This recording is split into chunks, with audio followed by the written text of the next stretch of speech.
Congress party. अस्सलाम वालेकुम रहमतुल्लाहि वबरकातुहू। जिंदगी दी है तो जीने का हुनर भी देना, पांव बख्शे हैं तो तौफीक के सफर भी देना। जिंदगी दी है तो जीने का हुनर भी देना, पांव बख्शे हैं तो तौफीक के सफर भी देना। और गुफ्तगू तूने सिखाई कि मैं गूंगा था, अब जो बोलूं तो मेरी बातों में असर भी देना। स्टेज पे तशरीफ फरमा तमाम मेरे बुजुर्ग, मुअज़्ज़िज़ मेहमान, मेरे सामने बैठे हुए खड़े हुए मेरे बुजुर्ग, नौजवान साथियों और प्यारे बच्चों। बेटा आप लोग जो बच्चे हैं, जरा आप लोग गौर से सुनो, एक मिनट थोड़ा खामोशी इख्तियार कर ले आप लोग, और मेरी बात संजीदगी से सुने। अभी मेरे बड़े भाई दुर्गेश शर्मा ने अपना दिल बड़ा करके एक जुमला कहा कि मेरे बाद दो बड़े वक्ता बाकी है। गुस्ताखी माफ, आपकी इनकलाबी तकरीर के बाद मुझे खड़ा करके मेरी शहादत का ऐलान कर दिया गया है, क्योंकि दुर्गेश शर्मा के बाद बोलना यकीनन बहुत सोच समझ के अब जुमले लाना पड़ेंगे कहां से। अल्लाह ताला कुछ अच्छी बात कहलवा दे जहन में कि कुछ आपके काम की बात निकल जाए। साथियों, शहर के हालात, बहुत संजीदा गुफ्तगू मैं आपसे करना चाहूंगा। मैं जज्बाती तकरीर इंशाअल्लाह नहीं करूंगा, वो बात करूंगा जो मेरी जबान से एक एक अल्फाज जो निकले वो आपके दिल में पहुंचना चाहिए, और अगर आपके दिल तक पहुंच गए तो इंशाअल्लाह 3 तारीख को उसका नतीजा देखने के लिए मिलेगा। यहाँ पे कांग्रेस पार्टी का उम्मीदवार भी जीतेगा और इंशाअल्लाह मध्य प्रदेश के अंदर कांग्रेस की सरकार भी बनेगी। आज जिस तरीके से हमारे शहर के हालात बना दिए गए, भाई से भाई को लड़ाने की जो नापाक साजिशें हो रही है, मेरे बुजुर्ग यहां बैठे हुए, इन्होंने हमसे ज्यादा चुनाव देखे हैं, लेकिन इतना गलीज और गंदा चुनाव हम लोग पहले कभी नहीं देखे। आज कहावत है ना, कांटे से कांटा निकालने वाली, आज वो काम किया जा रहा है। कांटे से कांटा निकालने का काम किया जा रहा है। हमारे अपने मुआशरे को, हमारे अपने समाज को मिल्लत और कांग्रेस के नाम पर मुसलमानों को ही आपस में बांटने का काम किया जा रहा है, और साथ में मुसलमानों को बांटने के साथ साथ इस शहर की जो तहजीब है, जो गंगा जमनी तहजीब है, जो हिंदू मुस्लिम एकता के लिए पूरे हिंदुस्तान के अंदर बुरहानपुर शहर जाना और पहचाना जाता है, उस हिंदू मुस्लिम एकता के अंदर भी जो है फूट डालने की कोशिश की जा रही है जात पात के नाम पर।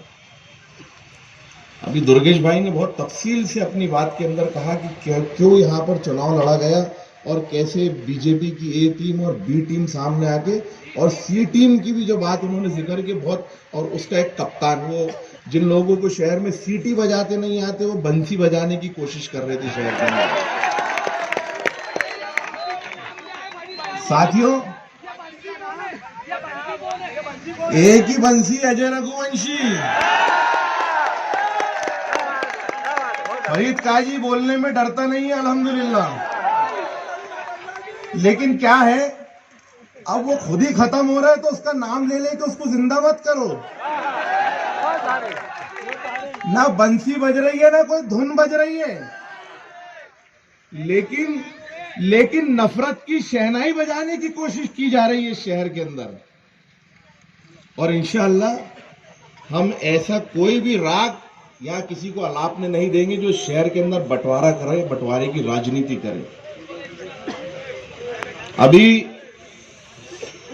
परसों इकबाल चौक में एक जलसा हुआ, वहां पर नांदेड़ के एक मुकर्रिर MIM के आए सैयद मोइन साहब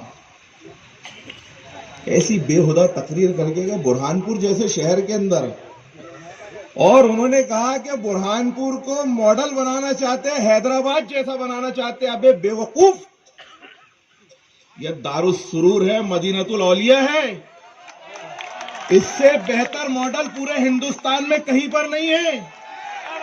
तारीख के औरात को पलटकर देखो, ये दक्कन के अंदर जाकर देखो, ये दक्कन के लिए बुरहानपुर तारीख में मॉडल रहा है। तुम क्या हैदराबाद के जैसा मॉडल बनाओगे बुरहानपुर को? अरे हजरत शाह बिकारी रहमतुल्लाह अलैह यहाँ पे आराम फरमा रहे हैं, हजरत नौमान शाह यहाँ पे आराम फरमा रहे हैं, हजरत शहनशाह जिंदुल्लाह यहाँ पे आराम फरमा रहे हैं। किसका और कौन सा मॉडल दिखाना चाहते हैं हमारे शहर को? अरे हम तो खुशकिस्मत है कि इस शहर के अंदर अल्लाह ताला ने हमको पैदा किया और ईमान वाले के घर में पैदा किया। हमको हैदराबाद का मॉडल नहीं बनाना है। ये MIM की हकीकत आपको मालूम है, इनके असदुद्दीन अवैसी साहब के जो वालिद है मरहूम सलाहुद्दीन अवैसी साहब, अल्लाह उनको जन्नत नसीब करे, बहुत नेक और अच्छे इंसान थे। सालारे मिल्लत का जो अंदाज था, जो पूरे हिंदुस्तान में सलाहुद्दीन अवैसी को जाना जाता है, वो नफरत फैलाने के लिए नहीं जाना जाता। उन्होंने हैदराबाद दक्कन के अंदर मुसलमानों की आवाज बनी, वहां पर उनके मसाइल पे बात किए और कहा कि मैं अपने इलाके के अंदर अपने लोगों के मसाइल की बात करूंगा। हिंदुस्तान में दूसरी कौम में अपने अपने इलाकों के अंदर अपने अपनी कौमों के मसाइल की बात करे। जब हम दिल्ली में बैठेंगे तो हम सब मिलके पूरे हिंदुस्तान की एक एक कौम के मसाइल की बात करेंगे। वो सलाहुद्दीन अवैसी थे। लेकिन कहा जाता है ना कि वली के यहां भी शैतान पैदा हो जाते हैं। ये असदुद्दीन अवैसी जो है, जो नफरत फैला रहे पूरे मुल्क के अंदर, जो जगह जगह, अभी आप महापौर चुनाव देखिए, अभी हमारा जख्म भरा नहीं है। आज मिल्लत के नाम पर जो लोग चुनाव में हमारी कौम को बांटने की कोशिश कर रहे हैं, हमारे वोटों को बांटकर भारतीय जनता पार्टी को तकवीत पहुंचाना चाह रहे, उसको चुनाव जिताना चाह रहे। मैं आप लोगों से पूछना चाहता हूं, यहाँ कांग्रेस के बड़े वरिष्ठ लोग भी बैठे हैं और शहर का एक एक आदमी जानता है, जब महापौर चुनाव चल रहे थे उससे पहले टिकट की दावेदारियां हो रही थी। मैं बहुत जिम्मेदारी से बात बोल रहा हूं, इस्माइल भाई के परिवार के लोग अगर यहाँ बैठोगे तो वो मेरी बात की तायीद करेंगे। इस्माइल भाई ने टिकट नहीं मांगा था महापौर का। महापौर का टिकट आली मकाम नफीस मंशा खान साहब की अहलिया मेरी बहन के लिए टिकट मांगा जा रहा था कांग्रेस पार्टी से महापौर उम्मीदवार के लिए। और उनके खिलाफ किसका टिकट मांगा जा रहा था? ये सीटिंग के कप्तान की तरफ से गौरी दिनेश शर्मा का टिकट मांगा जा रहा था। उस वक्त ये जो आज जो अजय रघुवंशी के साथ में जो लोग लगे हुए थे, जो आज मिल्लत के मंच पे जाके मिल्लत जगाने की कोशिश कर रहे, ये उस वक्त भी जो है अपने बंसी भैया के साथ में गौरी दिनेश शर्मा के टिकट की ताकत से मांग कर रहे थे। भोपाल तक का जो टिकट मांगने के लिए गए थे। ये नफीस मंशा खान उस वक्त इनको जो है मिल्लत का नुमाइंदा नजर नहीं आ रहा था। उस वक्त भी ये गौरी दिनेश शर्मा के टिकट की मांग। देखिए, सवाल गौरी दिनेश शर्मा को टिकट मिले या नफीस मंशा को, हिंदू मुस्लिम की बात नहीं है। चूंकि इस वक्त ये मिल्लत लाके कौम को बांटने की कोशिश कर रहे, तो हकीकत लाना सामने जरूरी है। कोई भी मेरा हिंदू भाई है इस बात को गलत जावी से न ले। कहने का मतलब यह है कि उस वक्त एक उम्मीदवार नफीस मंशा खान का जो है महापौर का टिकट मांगा जा रहा था, और यही जो आज वहां मिल्लत की दुहाई दे रहे बैठ के पूरे शहर के अंदर घूम घूम कर, ये गौरी दिनेश शर्मा का टिकट मांग रहे थे। उस वक्त इनको नफीस मंशा खान मुसलमान या मिल्लत का नहीं नजर आ रहा था। लेकिन सर्वे के मुताबिक इस्माइल अंसारी साहब को टिकट कमलनाथ जी ने बिना पूछे जो है उनको टिकट दिया। उसके बाद ये MIM बीच में आई। मुसलमान उम्मीदवार का ऐलान होने के बाद इन्होंने जो है 2 दिन के बाद में अपने उम्मीदवार का ऐलान किया और एक ऐसे शख्स को चुनाव मैदान में उतारा जिसकी कोई पहचान हो, कोई शनाख्त नहीं है। लेकिन यही जज्बाती और भड़काऊ तकरीरों के बिना पर जो है 10,555 वोट जो है हमने जाया कर दिए।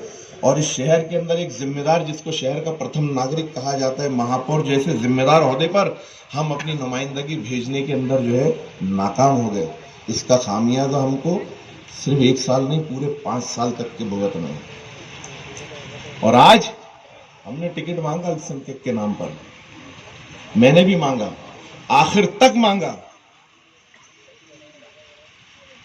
हर मुमकिन कोशिश की कि ठीक है मुस्लिम नुमाइंदा चुन के जाना चाहिए। बैठ के जो है शौकत मैदान के अंदर जलसे लिए गए, वहां यह ऐलान किया गया कि निर्दलीय चुनाव लड़ेंगे। बात चुनाव निर्दलीय लड़ने की हो रही थी क्योंकि बहुसंख्यक कांग्रेसियों का भी समर्थन हमको था। लेकिन नापाकी नीयत साफ नहीं थी। चुनाव में किसी मुसलमान को चुनाव जिता के भोपाल नहीं भेजना था। मकसद सिर्फ ठाकुर सुरेंद्र सिंह का टिकट कटवाना, या अगर टिकट मिल जाए तो उनको कैसे चुनाव हराए। तो एमआईएम के उम्मीदवार को जो है, क्योंकि मालूम है कि बुरहानपुर का मुसलमान जो है सेकुलर मुसलमान है, ये जो है यहाँ पर एकता के साथ चलने वाला मुसलमान है, ये एमआईएम के साथ में सारे मुसलमान जाने वाले नहीं है। वोट बटेंगे, एमआईएम का उम्मीदवार भी हारेंगे और कांग्रेस से ठाकुर सुरेंद्र सिंह भी चुनाव हारेंगे और हमारी कयादत फिर 5 साल के लिए हम लोग जो है वही भारतीय जनता पार्टी के मोहताज हो जाएंगे। साथियों, ये चुनाव मामूली चुनाव नहीं है। अभी मेरा छोटा भाई निखिल खंडेलवाल यहाँ कह रहे थे कि कमलनाथ जी का चुनाव है, यहाँ कमलनाथ जी चुनाव लड़ रहे हैं, यहाँ राहुल गांधी चुनाव लड़ रहे हैं। मैं बोलता हूँ नहीं, ये चुनाव इस शहर के उन बुनकरों का है जो दिन का चूल्हा जलाने के लिए बारिश हो, कड़कती हुई सर्दी हो, जब सारे शहर के पूंजीपति व्यापारी अपने कारोबार बनकर के अपने परिवारों के बीच में, अपने बच्चों के बीच में गर्म बिस्तर पर आकर सोते हैं, उस वक्त ये कारीगर जो है अपने मासूम बच्चों को, अगर वो घर में बीमार है तो उसको छोड़ के जो है रात भर लूम चलाने जाता है, रात भर जागता है, अपनी आंखें फोड़ता है, जब जाके उसका दिन का चूल्हा जलता है। ये उनके रोशन मुस्तकबिल का चुनाव है, ये उन मजदूरों का चुनाव है, उन राजगीरों का चुनाव है जो ऊंची ऊंची इमारतों के ऊपर, रस्सियों के ऊपर लटक के, पालों के ऊपर चढ़ के अपनी जान जोखिम में डालकर जो है मजदूरी करके, पसीना टपकाते, तेज धूप के अंदर 48 डिग्री सेल्सियस के अंदर जो है धूप के अंदर काम करके अपने पसीना बहा के अपने एक दिन का चूल्हा जलाने के लिए मेहनत करते हैं। ये उनके रोशन मुस्तकबिल का चुनाव है। उनके बच्चे स्कूलों में, अच्छे स्कूलों में पढ़े, उनके तालीम के बेहतर इंतजामात हो, उनके लिए बेहतर रोजगार हो, उनके लिए सरकार की अच्छी योजनाएं हो। आप देखिए 2014 के बाद जो भारतीय जनता पार्टी ने पूरे हिंदुस्तान के अंदर एक नारा दिया महंगाई का, और कांग्रेस पार्टी को बदनाम करके सत्ता में ये लोग आगे इख्तिदार में आकर बैठ गए। उस वक्त जो गैस की टंकी 450 रुपए की थी, आज 1100 रुपए की टंकी हम लोग खरीदने पर मजबूर हैं। महंगाई इस हद तक के बढ़ गई है। आज अगर हम कांग्रेस पार्टी को वोट देते तो कमलनाथ जी का वादा है, कांग्रेस पार्टी का वादा है कि गैस की टंकी का भाव भी कम करेंगे, 500 रुपए में गैस की टंकी मिलेंगी। बिजली का बिल 100 यूनिट जो है तो आपको माफ किया जाएगा। आपके स्कूल के अंदर बच्चे, जो प्राइमरी स्कूल के अंदर बच्चे पढ़ रहे हैं, उनको 500 रुपए उसका जो है वो दिया जाएगा, मुआवजा उसका दिया जाएगा। 8वीं से 10वीं तक के बच्चों को और बढ़ा के मुआवजा दिया जाएगा।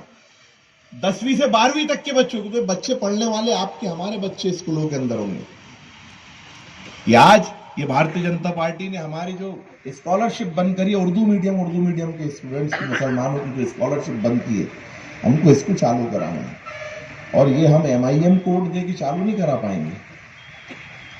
आज आप तमाम लोग बुरहानपुर में अल्हम्दुलिल्लाह हमारे लोग होटलों पे बैठते तो यहाँ अखबार पढ़ने का चलन है। लोग अखबार पढ़ते, मुशाहिदा करते, पढ़ के मालूम है कि पूरे मध्य प्रदेश के अंदर कांग्रेस की लहर चल रही है, कांग्रेस की सरकार बनने वाली है। और कांग्रेस की सरकार बनेगी तो कांग्रेस पार्टी का वादा है कि हर किसी को साथ में लेकर चलेंगे, सबके लिए जो है काम किया जाएगा।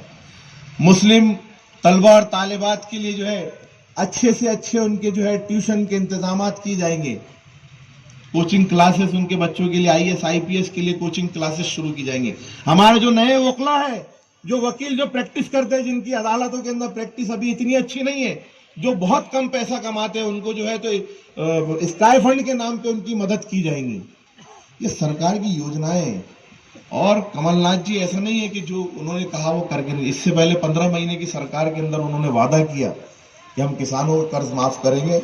27 लाख किसानों का कर्ज माफ किया।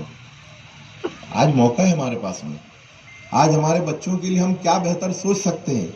ये मिल्लत के नाम पे बंटवारा अगर हो जाएगा तो आप ठाकुर सुरेंद्र सिंह को नुकसान नहीं पहुंचाएंगे, आप अपने बच्चों के मुस्तकबिल को नुकसान पहुंचाएंगे। आप अपने बच्चों के लिए आगे क्या सरकारी स्कीम्स है, क्या नौकरियों के लिए सरकार की तरफ से क्या नौकरियां, सरकारी नौकरियां रहेंगी, आपको इस पे नजर रखना है। अब इस शहर के अंदर इंशाल्लाह हम जात पात पे चुनाव नहीं होने देंगे।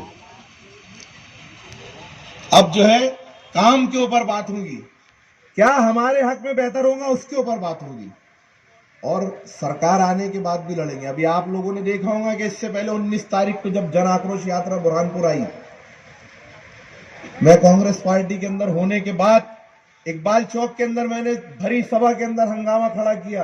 क्यों किया? क्योंकि हमारी अपनी पार्टी के एक नेता ने हर किसी की बात की, खालिस अल्पसंख्यकों की बात छोड़ के मैंने वहां पे अपनी आवाज बुलंद किया कि यहाँ अल्पसंख्यकों की बात भी होना चाहिए। कुछ लोगों ने मेरी बात को गलत तरीके से बयान किया कि फरीद काजी को बोलने नहीं दी गया, इसलिए उसने हंगामा खड़ा कर दिया। अरे जब अल्लाह कहलवाना चाहता है तो लोग ऐसे संजीदगी से सुनते हैं, और यहाँ बुजुर्गों की जो है सरपरस्ती के अंदर बोलने का मौका मिलता है। हंगामे में बोलने का मुझे शौक भी नहीं था, सवाल सिर्फ ये था कि अपने ही लोगों से हम गिरबान पकड़ के अपनी बात मनवाना भी जानते हैं।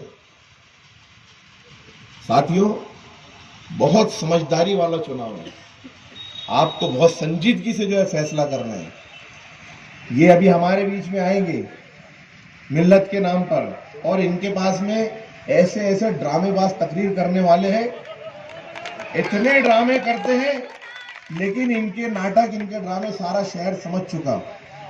पिछले महापौर चुनाव के अंदर आप देखो किसने फॉर्म भरा, कितने पैसे लिए फॉर्म उठाने के। ये शहर के लोगों से छुपा नहीं है, इस्माइल भाई से पूछ लेना कभी अकेले में पकड़ के, वो उनके साथ नहीं है। तो ऐसे सौदेबाजों की बातों में आने की जरूरत नहीं है हमको तो सिर्फ ये देखना है कि हम कैसे इस शहर के अंदर इत्तेहाद कायम करेंगे, कैसे इस शहर की गंगा जमनी तहजीब को हम जिंदा रख के इस शहर के अंदर, पूरे मध्य प्रदेश के अंदर एक मिसाल कायम करेंगे। आज 2014 के बाद से पूरे मुल्क के हालात देखिए आप, किस तरह मुसलमानों के ऊपर, दलित भाइयों के ऊपर जो जुल्म सितम ढाए जा रहे हैं, किस तरह लौ जिहाद के नाम पर, पर्दे के नाम पे, हिजाब के नाम पर किस तरह कत्ल आम किया जा रहा है। और जब किसी की यहां मैयत होती है, किसी के घर पे अगर किसी का कत्ल कर दिया जाता है, तो उसका दर्द हर सुनने वाले को होता है। और सोचो कि जिसके साथ में हादसा हो, आज हमारे अपने समाज के लोगों को बेगुनाह मारा गया, जिंदा जलाया गया, और अगर कांग्रेस पार्टी के अंदर ऐसे नुमाइंदे, ऐसे नेता मौजूद हैं जिन्होंने इस मुल्क के लिए ऐसी ही कुर्बानियां दी। इंदिरा गांधी ने अपने सीनों पर गोलियां खाई, राजीव गांधी को बम से उड़ा दिया गया, उसके बाद भी उनकी बेटी और बेटा जो है पूरे मुल्क के अंदर कन्याकुमारी से कश्मीर तक के जो है अमन का पैगाम लेकर निकल रहे, भारत जोड़ो यात्रा के नाम पर मोहब्बत का पैगाम लेकर निकल रहे। ये मोहब्बत का पैगाम वो क्या हिंदुओं को एक जगह करने के लिए दे रहे थे क्या? बल्कि भारतीय जनता पार्टी और आरएसएस ने जो इस मुल्क के अंदर हिंदू मुसलमानों के बीच में जो नफरत फैलाई है 2014 के बाद से, उस नफरत को खत्म करने के लिए, उन नासमझ हिंदुओं के दिमाग में जो उनकी नफरत में, उनके बहकावे के अंदर आ गए, उनके दिमाग को, उनके दिलों को साफ करने के लिए, उनके दिलों में मुसलमानों के लिए मोहब्बत पैदा करने के लिए, उनके दिलों में दलितों के लिए मोहब्बत पैदा करने के लिए, एक दूसरे के अंदर भाईचारा पैदा करने के लिए, वो मोहब्बत का पैगाम का परचम लेके कन्याकुमारी से कश्मीर तक के जो है राहुल गांधी जी वहां से निकले। और तुम क्या कर रहे हो? तुम इकबाल चौक जैसे स्टेज पे एक जिम्मेदार मोइन साहब खड़े होकर बोलते हैं कि हम इस पे हैदराबाद बनाएंगे, क्योंकि हैदराबाद में किसी खाकी वाले की मां ने नहीं जनी कि किसी मुसलमान को हाथ लगा दे। बहुत अफसोस होता है। देखिए, खाकी वाले भी कोई गुनाहगार नहीं है, ये सरकारी नौकरी कर रहे हैं, इनकी अपनी जिम्मेदारी, हर आदमी बुरा नहीं होता। लेकिन आपको ये सोचना चाहिए कि इनकी मां ने जनी तो ये इस देश के रक्षक बने, पुलिस लाइन के अंदर आए, इस देश के सुरक्षा कर्मी बने, ये तुम्हारे जैसे जहर फैलाने वाले, नफरत फैलाने वाले नहीं बने। तो यार कहां कौन सी मिसाल देना चाहिए? और बुरहानपुर जैसे शहर के अंदर, दारुल अयार के अंदर, दारुल सुरूर के अंदर तुम ऐसी बेहुदा तकरीर करके अगर तुम चाहोगे कि यहाँ का मुसलमान तुम्हारे बहकावे में आ जाएगा, तो इंशाल्लाह आने वाली 3 तारीख को तुम्हारा मुंह तोड़ जवाब बुरहानपुर का एक एक मुसलमान देने के लिए तैयार है। 17 तारीख को आपको जो है बहुत संजीदगी के साथ में, अपने वोट का बंटवारा ना हो, बहुत संजीदगी के साथ में आपको ठाकुर सुरेंद्र सिंह जी के चुनाव निशान 3 नंबर का बटन दबाकर कांग्रेस पार्टी को वोट देना है। कांग्रेस पार्टी को आप जिताकर भेजेंगे। मध्य प्रदेश के अंदर इंशाल्लाह कांग्रेस की सरकार बन रही है। अगर ठाकुर सुरेंद्र सिंह दूसरी बार के विधायक रहेंगे, जीत के जाएंगे, तो हो सकता है कि कमलनाथ जी उनको मंत्री बनाए। मंत्री बनेंगे तो इंशाल्लाह शहर का विकास होगा। हो सकता 5 साल के अंदर ठाकुर सुरेंद्र सिंह जी से कुछ कमी रही हो, मैं भी मानता हूं, हमने उसकी मुखालिफत भी की। बहुत सारे हमारे बुजुर्ग नौजवान साथी नाराज भी होंगे, लेकिन इस वक्त अपनी नाराजगी को अपने दिल के अंदर रखना, क्योंकि एक बात याद रखिए, 2 गुनाहगार हैं। एक बहुत बड़ा गुनाह जिसने किया वो आपके सामने, और एक छोटा गुनाहगार है। अब फैसला आपको करना है कि छोटे गुनाहगार का साथ देना है या बड़े गुनाहगार के साथ में जाना है। सिर्फ इस बात को दिमाग में रखिए। पिछले 5 साल की गलतियों को नजरअंदाज कीजिए, एक मौका और देके देखिए। इंशाअल्लाह हम सब यहाँ, ये जितने लोग यहाँ बैठे हैं, इस बात के जामीन है, हम जमानत देते हैं कि ठाकुर सुरेंद्र सिंह जी अगर चुनाव जीत के आए, कांग्रेस की सरकार बनी, ये जो अल्पसंख्यकों की जो शिकायत है, शहर के लोगों की जो शिकायत है, एक एक वार्ड के अंदर काम करवाएंगे हम। और मैं उन पार्षदों से भी कहना चाहूंगा जो उनके बहकावे में आके आज उनके साथ में बैठे हैं, अभी भी वक्त वापिस आ जाइए आप लोग, क्योंकि आपके अपने वार्डों के अंदर भी 400-400, 500-500 बहुसंख्यक हिंदू कांग्रेसी भाइयों के वोटर है, जिनके दम पे तुम चुनाव जीतते आ रहे। और तुम्हारा ये चेहरा, ऐसा नफरत वाला चेहरा लेकर अगली बार तुम्हारे उनके सामने जाने का मुंह नहीं रहेगा।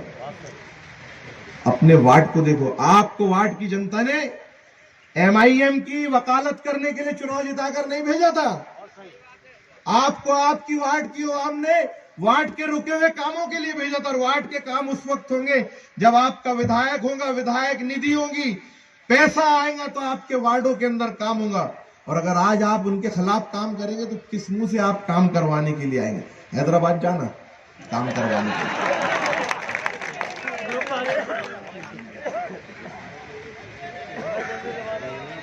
साथियों,